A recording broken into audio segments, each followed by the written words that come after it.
tienen un tiempo de oración? ¿Cuántos de ustedes a diario tienen un momento en el que hablan con Dios? Porque orar es eso mismo, es hablar con Dios, es comunicarnos con Dios. Entonces, cuando yo leí estos dos pasajes de la Escritura, lloré muchísimo, y mi perspectiva, mi enfoque, mi manera de ver la oración cambió para siempre. Y desde ese día yo comencé a orar de una forma diferente. Desde ese día comencé a hablar con Dios de una manera completamente diferente, que me acercó mucho más a Él, que me conectó mucho más a Él. Y esa es la voluntad de Dios. Si usted lee la Escritura, la voluntad de Dios es que nosotros podamos estar conectados con el cielo, para que la voluntad de Dios se lleve o se ejecute aquí en la tierra, en nuestras vidas. Pero para que eso suceda, debemos de conectarnos con el cielo. Por eso, el primer pasaje que leí se encuentra en el libro de San Juan, capítulo número 17, verso 20, donde Jesús mismo ora por sus discípulos. Y no solamente ora por sus discípulos, sino que también ora por los que habrían de creer en el Evangelio o en Él o en su palabra por medio de sus discípulos. Y esta es la parte que más me emocionó, porque Jesús, el Salvador del mundo, no solamente oró por sus discípulos, sino que también oró por los que habrían de creer en Él por medio del mensaje de sus discípulos. La Biblia fue escrita por más de 40 hombres que fueron inspirados por Dios. Y esos hombres recibieron un mensaje directamente de Dios. ¿Sabe para qué? Para alcanzarnos a cada uno de nosotros. Por eso esta palabra me emociona, porque Jesús, el Salvador del mundo, oró por ti y oró por mí. Es impresionante que una persona ore por tu familia, por ti, pero es mucho más increíble que el Salvador del mundo, el Hijo de Dios, el Mesías prometido, orara por cada uno de nosotros. Es impresionante saber que nosotros estuvimos en la mente de Cristo. Antes de creer en Él, Él te tenía muy presente a ti. Antes de que tú creyeras en Él, antes de que tú supieras acerca de Jesús, Él estuvo orando por ti. Y eso es realmente emocionante. Jesús, el Salvador del mundo, oró por todos nosotros. ¿Y qué es lo que Él pedía al Padre por nosotros? Él decía que no solamente sus discípulos sean uno, sino que también nosotros, que somos la iglesia de Cristo, salvados por el mensaje de esos 12 discípulos, nosotros también seamos uno entre nosotros. Y no solamente uno entre nosotros, sino uno con el Padre, sino uno con Dios. Por eso Él decía: yo te ruego que no solamente ellos sean uno, sino también los que han de creer en ti también sean uno contigo. Amén. Esa oración era por ti y era por mí. Esa oración Jesús la hizo por tus hijos, Jesús la hizo por tu familia. ¿Te imaginas ese momento cuando Jesús estaba orando por ti? Cuando nadie pensó en ti, Él estaba pensando en ti. Cuando nadie te amaba, Él ya te había amado primero. Cuando nadie te eligió, cuando te abandonaron, cuando te traicionaron, cuando te mintieron, Él estaba orando por ti. Porque en el presente de Jesús tú estabas. Él oraba y pedía por ti para que tú hoy estés conectado con el cielo. Es increíble, es maravillosa la oración de Jesús por cada uno de nosotros. Por eso es que hoy tú estás aquí, porque alguien oró por ti. Más allá de que tu madre, tu padre, algún familiar, algún ser querido haya orado por ti, más allá de todo eso, hay alguien que hace muchos años, hace tiempo atrás, oró por ti para que tú hoy puedas estar aquí adentro. Por eso Él dijo: te ruego no solamente por ellos, sino por los que han de creer en ti por el mensaje de ellos. ¿Cuántos han creído en Jesús? Amén. Tú has sido salvo, tú has recibido salvación porque creíste en el Evangelio, en la palabra de Dios. Ahora quiero que notes, por favor, en el libro de San Lucas capítulo 11, versículo número 1, tú vas a ver que los discípulos vienen a Jesús y le hacen una petición a Jesús. Y le dicen: Jesús, enséñanos a orar. Quiero que pongas atención. Los discípulos llegan delante de Jesús y le dicen: Maestro, enséñanos a orar. Pon atención. Durante 3 años y medio los discípulos estuvieron con Jesús, viéndolo hacer sanidades y milagros, viéndolo libertar a personas que estaban poseídas por demonios, viendo a Jesús limpiar leprosos, darle vista a los ciegos, levantar paralíticos. Aún los muertos se levantaban delante de Jesús. Y los discípulos, después de ver todo eso, vienen delante de Jesús y le dicen: Maestro, enséñanos a orar. Quiero decirte algo en esta noche. Si tú descubres lo que los discípulos descubrieron, tú, como la iglesia de Cristo, en este último tiempo, en esta última hora que estamos viviendo, tú vas a hacer cosas mayores que Jesucristo hizo en esta tierra. Si tú puedes descubrir y ver lo que los discípulos descubrieron, lo mismo que Jesús hizo, tú lo vas a hacer también. ¿Por qué? Porque lo que los discípulos descubrieron es que el poder para hacer milagros, para hacer sanidades, para libertar a los endemoniados, para levantar paralíticos y levantar aún a los muertos, no estaba en una palabra, estaba en una vida de oración.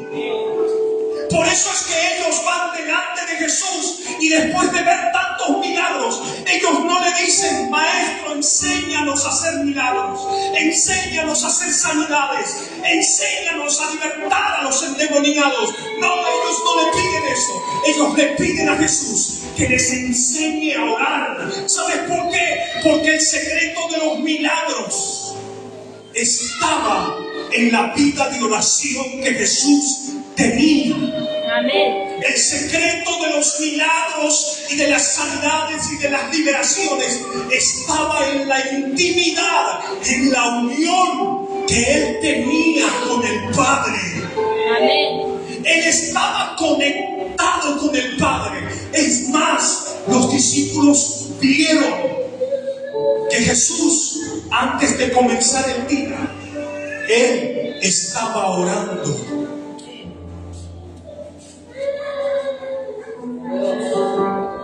Si usted lee los evangelios, usted va a ver que la mayor parte del tiempo Jesús estaba orando. Jesús estaba hablando con el Padre. Por eso es la oración de Jesús. Te ruego que como nosotros somos uno, ellos también sean uno contigo. En otras palabras, Jesús oraba y decía que nosotros pudiéramos tener una relación, una comunión profunda con el Padre. Pudiéramos estar conectados. Porque Jesús entendía que si nosotros íbamos a la fuente del poder, a la fuente de la autoridad, a la fuente de los milagros, nada para nosotros sería imposible. Nada. Y entonces usted va al Evangelio de Marcos, capítulo 16, verso 17, y usted va a ver que Jesús, antes de irse, les dice a sus discípulos: estas señales seguirán a los que creen.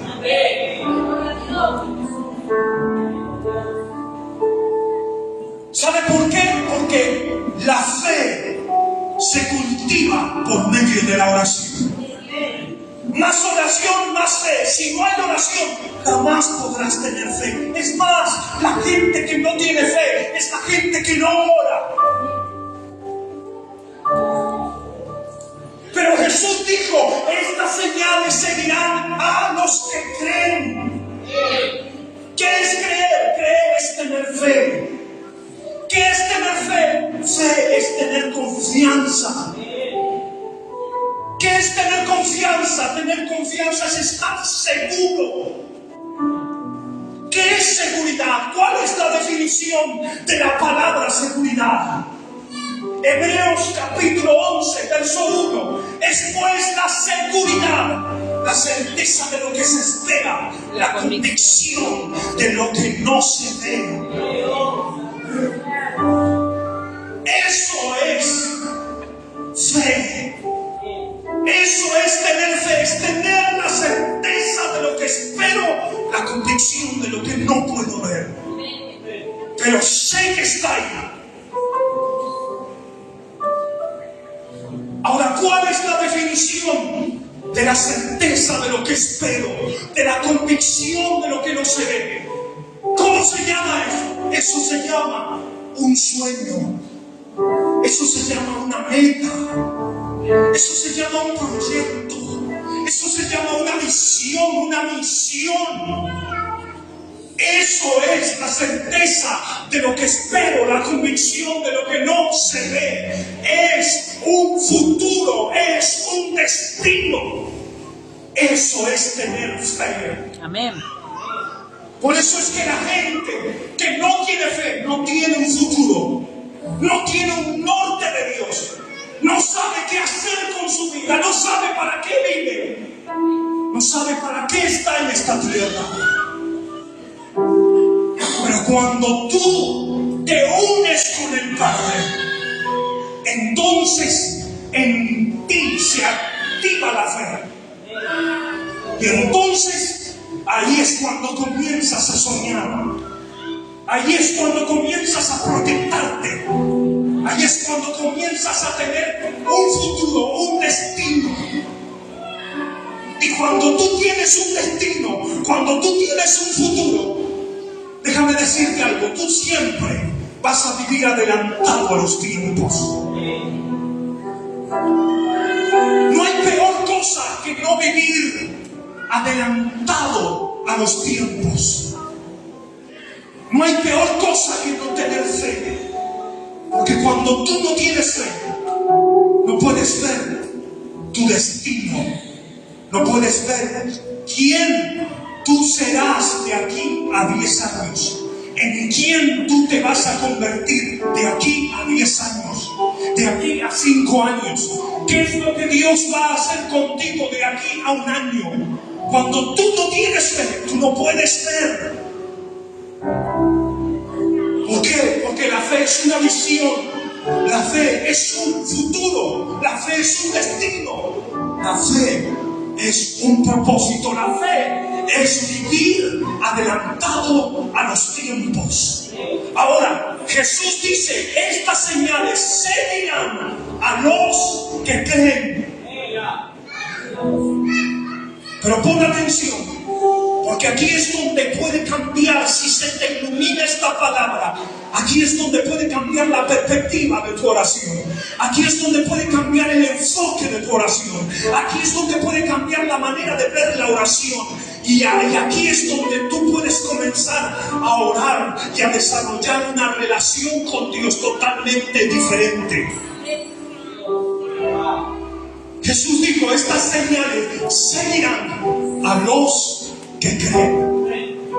Pero para poder creer, necesito tener una vida de oración.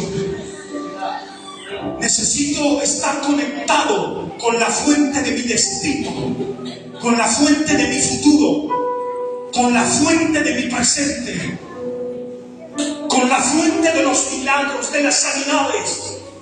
Necesito estar conectado con Él. Cuando yo estoy conectado con Él, las señales que son milagros, sanidades, liberaciones, comienzan a seguirme. Escucha esto, tú no vas a perseguir los milagros si comienzas a desarrollar una vida de oración en tu vida. Los milagros van a comenzar a perseguirte a ti. Amén. Si nosotros como iglesia desarrollamos una vida de oración, las sanidades, no vamos a ir detrás de las sanidades irán detrás de nosotros. Jesús dijo, estas señales seguirán a los que creen. Seguirán a los que tienen fe. Pero cuando la fe se activa en mi vida, cuando yo puedo estar conectado con el Padre, cuando yo puedo orar, cuando yo puedo hablar con Él.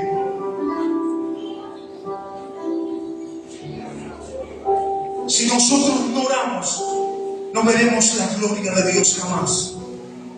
Si nosotros no oramos, no veremos sanidades.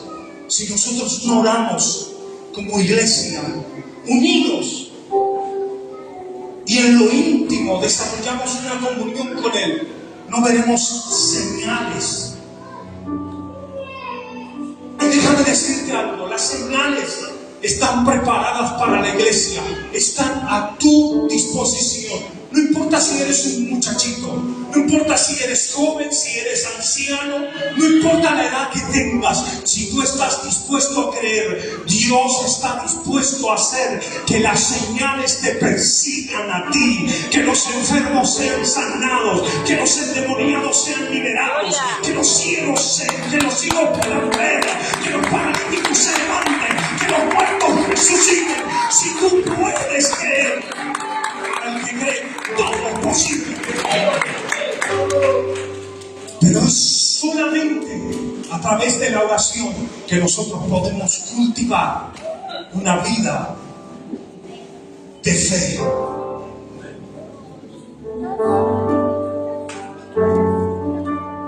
Si queremos ver conversiones masivas, si queremos ver lugares donde la gente se rinde a los pies de Jesucristo, nosotros lo que necesitamos hacer es orar. Es orar, es hablar con Dios. Los discípulos descubrieron el poder de la oración y su manera de ver orar a Jesús cambió por completo. ¿Y qué cree usted? Ellos hicieron mayores cosas que las que Jesús hizo, porque Dios ha preparado cosas mayores para la iglesia. Dios ha preparado muchas cosas para ti, cosas que ojo no vio, ni oído yo, ni han subido en corazón de hombre. La Escritura dice, son las que Dios ha preparado para aquellos que le aman, que están en la intimidad con Él, que hablan con Él, que oran. que se comunican, que están en contacto. ¿Se imagina usted las reuniones que nosotros podríamos llegar a tener si cada uno de ustedes orara 1 hora en ese día de reunión, ya sea el día martes o sábado? Si usted orara 1 hora solamente, ¿usted se imagina el impacto de la reunión que tendríamos? ¿Usted puede imaginarse? Porque Jesús se amanecía orando. Los discípulos iban a buscarlo y Él estaba orando. Cuando lo iban a crucificar, estaba orando. Antes de cualquier sermón, antes de cualquier predicación, Él estaba orando. Antes de explotar en su ministerio, estuvo orando en el desierto.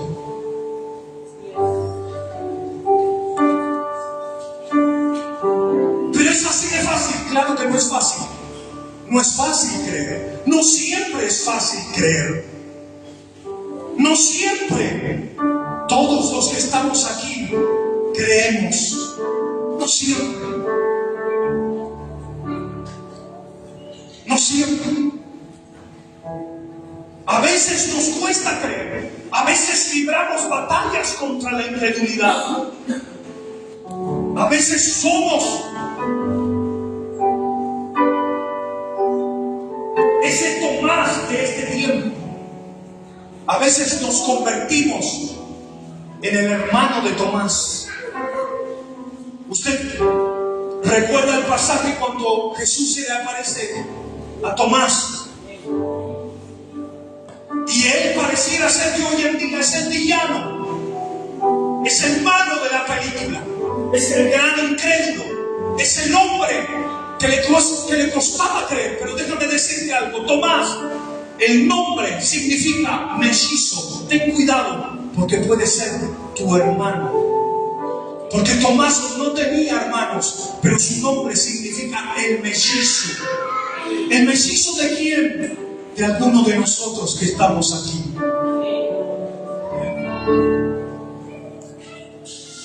¿Sabes cuándo Tomás se convierte en tu hermano? En tu mellizo. ¿Sabes cuándo? Cuando tú no puedes creer, cuando te falta la fe, cuando no tienes confianza. Todos hemos librado batallas donde nos ha faltado la fe. Yo no siempre creo, yo no siempre confío, pero tengo que librar una batalla para creerle a Dios. Yo tengo mis batallas como tú tienes tus batallas. Y no siempre confiamos, no siempre tenemos la fe activa. Pero déjame decirte algo.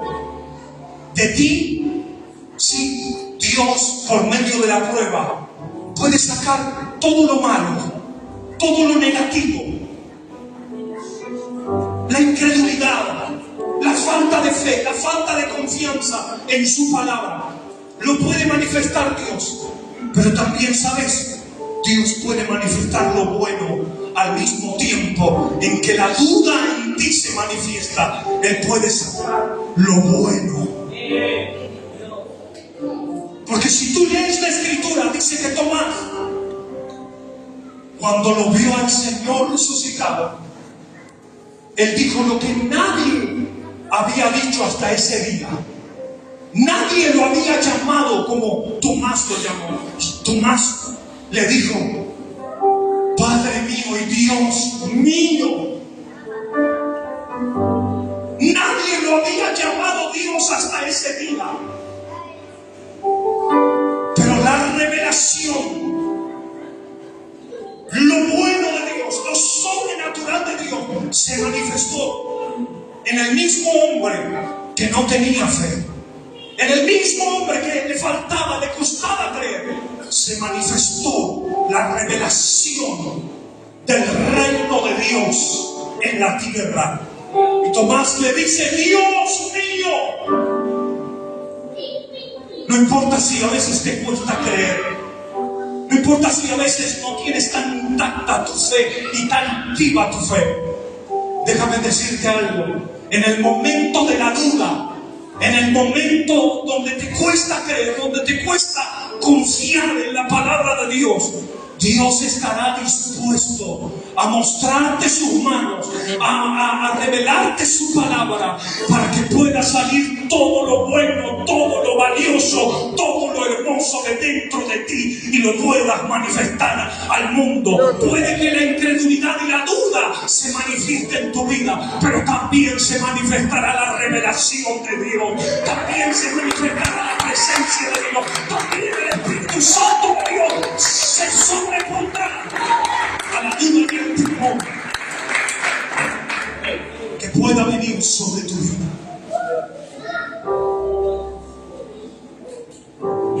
Hoy en día nosotros como iglesia tenemos un problema. El problema es que estamos en la cuenta regresiva. Y según la Biblia, nosotros estamos en la última hora. En la última hora. Y si usted ve las noticias y se informa un poco acerca del tiempo que dicen los científicos que hoy nosotros estamos viviendo, las grandes mentes del mundo, los grandes científicos del mundo dicen que estamos en la última hora. El reloj del mundo entero está señalando la última hora. Estamos en el último tiempo, estamos en la última hora. Y por tal razón la iglesia necesita conectarse con Dios hoy más que nunca. Porque los que están conectados con Dios se van, pero los que están desconectados con Él se quedan. Pero nosotros como iglesia sabemos que vamos a conectarnos todos los días con Él, porque tenemos una promesa de redención, y es que veremos su gloria y seremos arrebatados con Él en un abrir y cerrar de ojos para estar para siempre en el cielo con Él, tú y yo seremos arrebatados.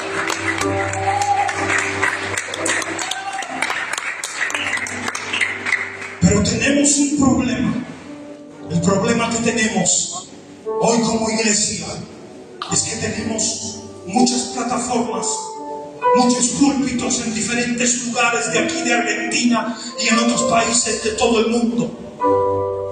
Tenemos grandes iglesias, tenemos grandes plataformas, tenemos muchas personas que vienen a escuchar el Evangelio. Pero el problema es que mucha gente que se para en nuestras plataformas no oran. Como dijo Jesús, ni siquiera una hora han podido velar. Es lo que hoy, en esta última hora, Jesús le está diciendo a muchos: no has podido velar una hora. Velad y orad. Velad y orad. Tenemos un gran problema. Sí, puede que tengamos mucha Biblia. Sí, puede ser. Pero déjeme decirle algo. La fe se activa por la palabra de Dios y por la oración. La fe y la oración, la palabra y la oración van juntas. Es lo que activa en tu vida la fe. Si tú no tienes palabra y no tienes oración, no puedes tener fe.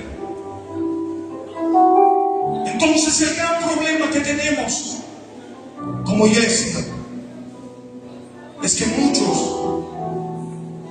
hemos perdido el hambre por Dios. Hemos perdido ese temor que teníamos al principio. Yo vengo de una generación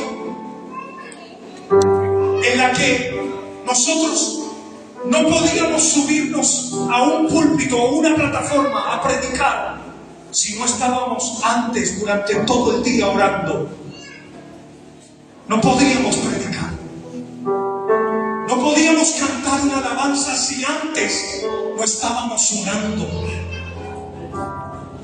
Yo vengo de esa generación, pero déjeme decirle algo. Llevo años viendo cómo la iglesia ha ido cayendo, ha ido en decadencia. Nuestros líderes están yendo en decadencia. Los que nos predican, los que nos presiden, están yendo cada vez más en decadencia. ¿Sabe por qué? Porque hoy en día, en muchas iglesias, se fomenta mucho el profesionalismo. Claro, sí, usted tiene que hacer las cosas con excelencia, pero no se olvide de la oración. Porque la palabra y la oración van juntas.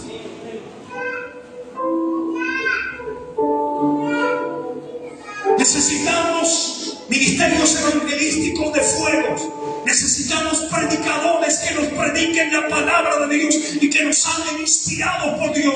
Porque la gente que viene a nuestros templos viene a escuchar a Dios hablar. ¿Y cómo pueden escuchar a Dios si el que predica no ora? Si el que predica no está una hora, aunque sea, orando. Si el que predica no ha fundamentado su ministerio, no ha pagado el precio del evangelista de oración. Porque usted, para llegar a un ministerio evangelístico, usted tiene que pagar un precio antes de oración, de búsqueda en la presencia de Dios. Si usted quiere tener un ministerio de predicación, usted tiene que pagar un precio antes. Mucha gente, a muchos predicadores les dicen, ¿y usted cómo predica, cómo enseña, cómo habla de la palabra de Dios? Pero antes tuvimos que pagar un precio. Algunos hemos pagado un precio muy alto. Hemos renunciado a lo que nosotros queríamos. Mientras otros ignoran la oración, hay otros que saben que el fundamento de un ministerio está sobre la oración. La oración. Necesitamos que venga el fuego a nuestros altares. Necesitamos que venga la presencia de Dios a nuestros altares en todo el mundo. Necesitamos que en nuestras naciones se prendan fuego con el poder del Espíritu Santo de Dios. Necesitamos ver el más grande avivamiento de toda la historia que jamás hayamos visto como la iglesia de Jesucristo que somos. Pero para que eso suceda, necesitamos volver a orar. Necesitamos volver a clamar. Necesitamos volver a humillarnos bajo la poderosa mano de Dios. El éxito de tu ministerio está en la oración. El éxito de tu alabanza está en la oración. El éxito de tu predicación está en la oración. El éxito de tu evangelización, el éxito en todo lo que hagas está en la oración. Amén. Satanás no juega contigo. Satanás no está jugando allá afuera con la gente. Y es por eso que usted y yo no podemos dudar. Tenemos que comenzar a conectarnos con el cielo para que venga el reino de Dios a la tierra. Por eso Jesús les enseñó a orar. Se tomó el tiempo para enseñarles a orar. ¿Y cómo oraba? ¿Sabe cómo oraba Jesús? Oraba para que la voluntad de Dios en el cielo se hiciera real aquí en la tierra. Esa es la oración que es contestada por Dios. Por eso es que hoy usted está aquí. Jesús sabía orar según la voluntad de Dios. Por eso Él dijo, yo no te ruego solamente por mis discípulos, te ruego por los que han de creer en mí. Porque sabía que la voluntad de Dios era que todos los que estamos aquí en esta noche seamos salvados y redimidos y transformados por la sangre del Cordero.